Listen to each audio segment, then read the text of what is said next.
ऐसा कोई केस आपके पास या तो जब आप भारतीय सेना में थी तब या फिर अभी, ऐसा कोई केस जो आपको हमेशा से याद रहा हो, बहुत मोटिवेट किया उस केस ने आपको, बहुत क्रिटिकल केस अब तक का आपके पास कौन सा रहा? सो सर्जरी वाइज चैलेंजिंग केसेस तो आए दिन आते रहते हैं, बट कुछ केस जैसे आपने कहा कि दिल को छू जाते हैं, सो आई ऑलवेज रिमेंबर। मुझे लगता है कि इसी केस ने मुझे बहुत प्रेरित किया कि बाकी सारे कैंसर से फोकस हटा के मैं औरतों के कैंसर पे फोकस करूं। एक लेडी थी, उनके पति रिटायर्ड थे आर्म फोर्सेस से, और ये लोग कहीं गांव में रहते थे, तो ये मेरे पास आई और इनका ब्रेस्ट कैंसर मैंने डायग्नोज किया था।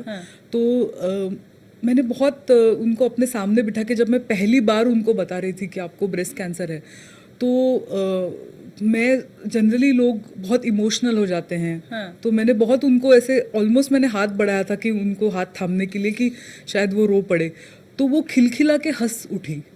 और मैं इतना शॉक थी कि मैं इनको बता रही हूँ कि आपको ब्रेस्ट कैंसर है और ये हंस क्यों रही हैं।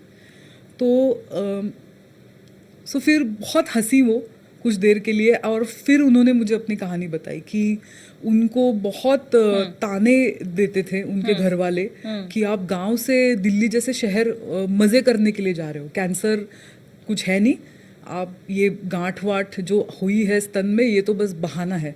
तो जब उनको पता लगा कि ये असली बीमारी है, तो उनको इतना, एक तरीके से उनके इमोशनल रिलीज कहिए आप इसको, कि अब मुझे कोई ताना नहीं देगा।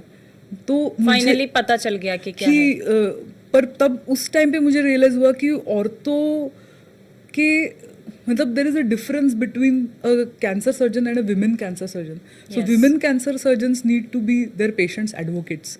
हमें सिर्फ ट्रीटमेंट करके नहीं चलता है, हमें उनके फैमिली इश्यूज़ को, उनके सोशल इश्यूज़ को, उनकी पर्सनैलिटी को समझना पड़ता है। We have to go beyond that. हमें उनका बिल्कुल सहेली के जैसे हाथ पकड़ के उनकी बाकी सारी मुश्किलें भी सॉल्व करनी होती है। बिकॉज एक औरत को अपने मतलब कैंसर जैसी एक बहुत कठिन बीमारी के लिए भी मतलब इतना कन्विंस करके आना पड़ता है। They have no agency. किसी से परमिशन लेके, किसी की मदद मांग के ही वो आगे बढ़ पाती है।